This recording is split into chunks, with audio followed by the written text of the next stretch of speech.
네, 안녕하세요. 댐비로 마케팅하는 여자 김민혜입니다. 지금 스스로 우리 병원에 대해서 마케팅을 진행하고 계신 분들이 제 영상을 많이 하실 것 같은데요.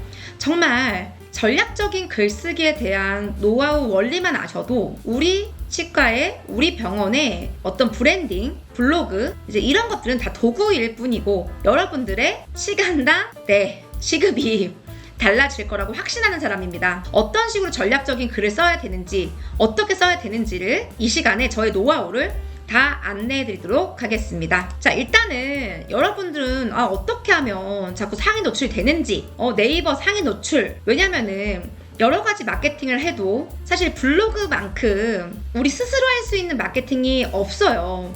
지금 파워링크도 다 돈 주고 해야 되고, 심지어 인스타, 당근마켓, 그 다음 페이스북 다 CPC, 코스퍼, 클릭. 그래서 클릭하면 돈이 나가는 시스템으로 되어 있는데 사실 심리를 이해한 심리 기반의 마케팅을 설계하시면 그런 비용을, 아니면 혹시 그런 비용을 쓴다고 해도 훨씬 더 가성비 넘치는 비용을 쓸 수 있습니다. 일단은 고객의 심리는 내가 알고 싶은 게 뭘지, 소비자들이 어떤 걸 알고 싶은지를 먼저 파악하시라고 제가 했습니다. 일단 고객은 안전에 욕망이 있고요.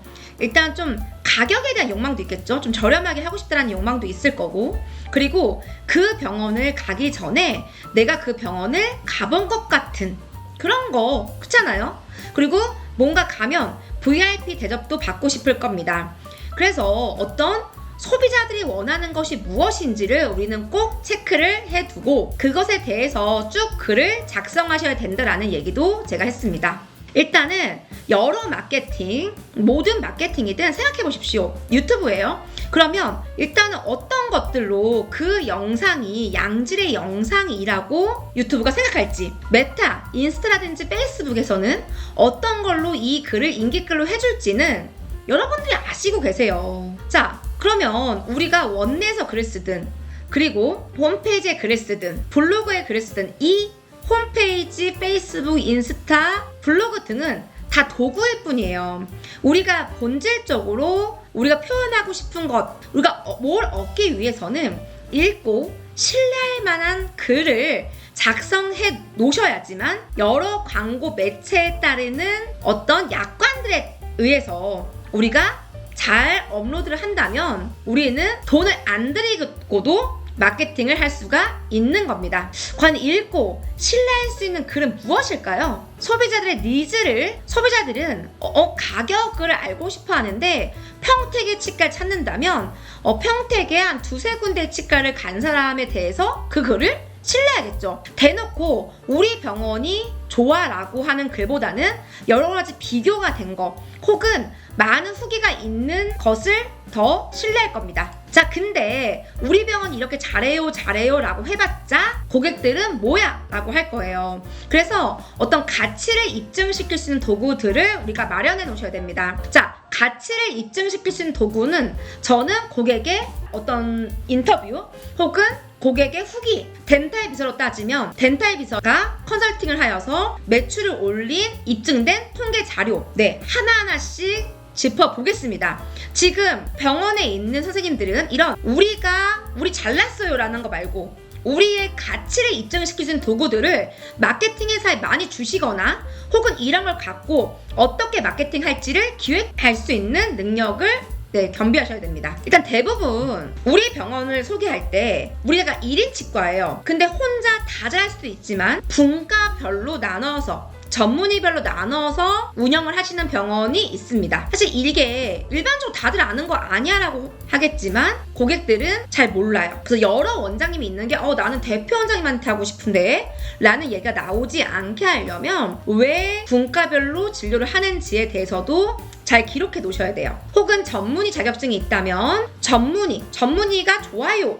라기보다는 일단 첫 번째, 전문의가 뭔지, 치과 전문의가 뭔지, 치과 전문의 진료가 필요한 것은 뭔지, 필요성, 대상 안내, 그리고 전문의가 있는 거로서 차별화되는 안내, 이런 전문의가 있음에도 불구하고 우리는 자료, 가치적인 이런 전문의가 정말 좋은가 말고 전문의 치료에 관련된 사례나 입소문이나 후기서, 환자분 모델 사진, 아니면 환자가 쓴 후기서 이런 것들을 객관적인 입증 부분이 돼 있어야 더 이런 브랜딩이 빛난다는 것이죠. 전문의 원장님이 시술했을 때 시간이 빠르고 안정성이 있다 이렇게 표현하는 것보다는 이런 안정성의 부분을 객관적인 자료로 꼭 표현을 해줘야 고객들은 인지가 된다는 것입니다. 기본적으로 랜딩 페이지를 제작할 때 우리가 분과별 안내라는 걸 팔기 위해서는 분과별 안내의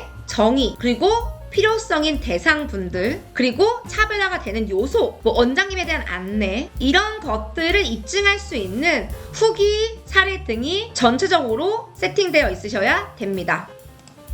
그리고 이런 임플란트라든지 사랑니라든지 여기에 관련되어 있는 항목 중에서 우리가 정말 내세울 만한 게 있다라고 하신다면 역시 임플란트 수술에 대한 정의, 수술의 종류, 필요성, 우리 병원만의 차별화 요소를 기록하시고 우리 원장님이 어떤 사람인지 그리고 그 다음번에 우리 임플란트의 과정, 가격 안내 그리고 실제 사례, 시간 소요되는 거 이런 것들을 정확하게 나열해야 고객한테 이벤트를 진행할 수가 있는 것입니다. 마케팅을 할 수가 있는 것입니다.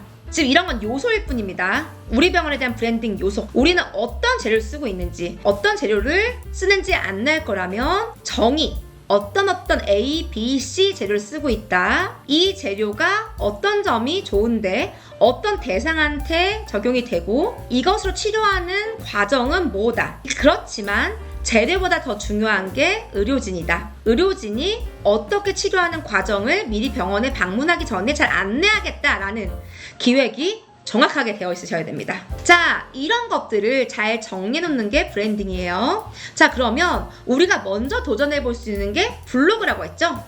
왜 그럴까요? 블로그는 아직까지 순위가 광고가 좀 약합니다. 대부분 최저가 블로그로 막 광고만을 해요. 근데 사실은 그런 블로그 들어가봤자 다 광고인 거 알잖아요.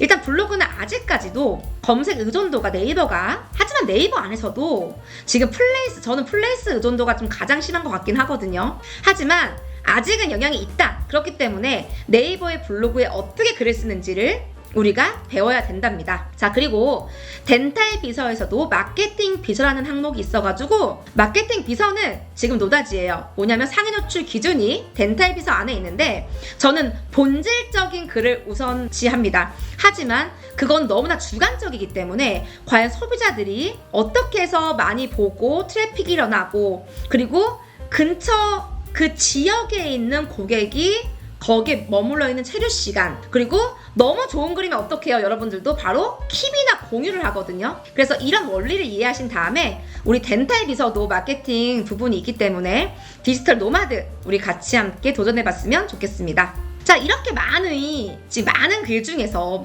이런 많은 글들이 있대요. 2,000만 개 중에서 소비성이 있는 글은 무엇인지 일단 글은 썼지만 블로그 자체의 지수로서 상해 노출의 순위가 정해지기도 해요. 여러분들이 아무리 노력해도 안 되는 게 있는데 이렇게 나도 블로그를 키우려면 어떻게 해야 되냐면 소비자가 찾는 글을 작성할 줄 아셔야 된다는 거죠.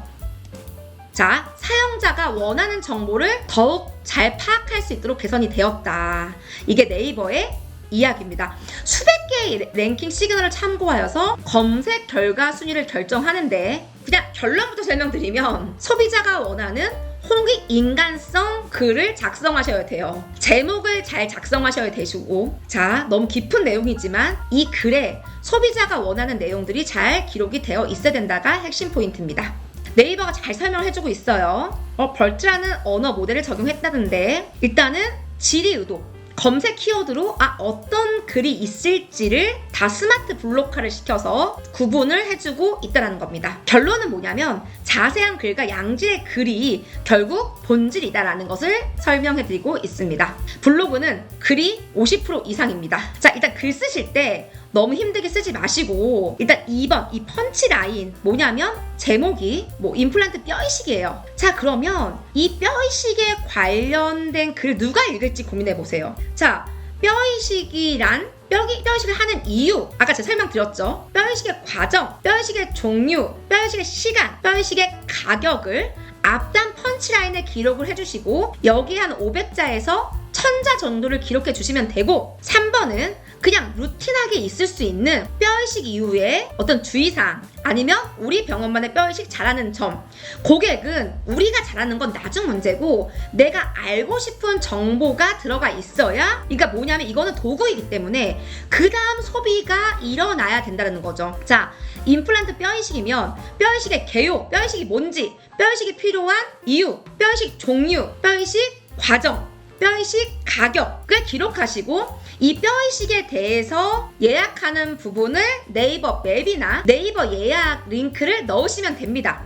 그리고 블로그의 글은 현재 약 1,500자에서 2,500자, 3,000자가 돼야지만 지금 효과가 있기 때문에 아래 3번에는 관련이 있는 루틴한 그냥 어디 책에 나와 있는 내용이에요. 그러면 뼈이식 종류를 더 자세하게 기록한다든지. 자, 핵심 포인트는 뭐냐면 3번은 힘을 주지 마세요입니다. 2번과 2번 사이에 파이프라인 구축의 구성을 짜셔야지만 매출이 일어나는, 소비자들이 좋아하는 글쓰기가 완성이 됩니다. 자, 일단은 막상 너무 제목을 잘 지었어, 임플란트 뼈이식 꼭 필요할까요? 했는데, 자, 임플란트 뼈이식 꼭 필요할까요? 임플란트 뼈이식 순서랑 과정, 후기, 꿀팁, 제목 짓는 방법은 제가 따로 강의를 해드리겠지만, 뭐 평택지가 임플란트 너무 잘해요 하면 네이버는 평택지가가 키워드인지 평택 임플란트가 키워드인지를 잘 모르기 때문에 내가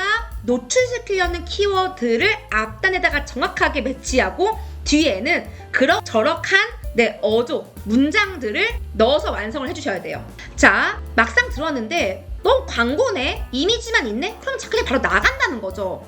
하지만 들어왔는데 내가 평택지가가 키워드지만 임플란트에 관련된 글을 쓸 거예요. 그러면 임플란트의 종류, 임플란트 필요한 대상, 그쵸? 임플란트 가격 안내, 보험 임플란트가 뭔지, 이런 내용들을 잘 정리해 주셔야 계속 읽게 되는 거예요. 그리고 그 다음번에 임플란트의 추가적인 글을, 블로그 글을 또 써놓고, 뭐가 있을까요? 우리 치과만의 임플란트 안내사항이라는 글을 써놓고 그 글을 연동시키시는 겁니다. 그래야 소비자들이 계속 소비가 되는 글들이 완성이 되는 겁니다. 하나만 지금 보여드리고 마무리 짓겠습니다.